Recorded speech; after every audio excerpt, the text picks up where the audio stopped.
நாம் இப்போ பீட்ரூட் பொரியல் பண்ண போகிறோம். மறக்காமல் அந்த வீடியோ முதல்ல பார்க்குறவங்க மறக்காமல் தள்ளி விடாமல் மறக்காமல் வீடியோ பாருங்கள்.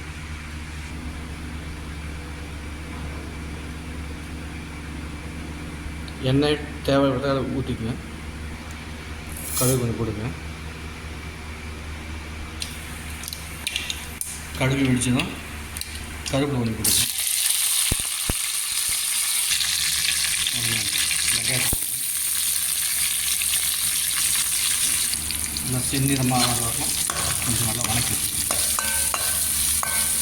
வெங்காயம் கொஞ்சம் நல்லா செந்நிறமாக வரணும். கொஞ்சம் நல்லா வணக்கி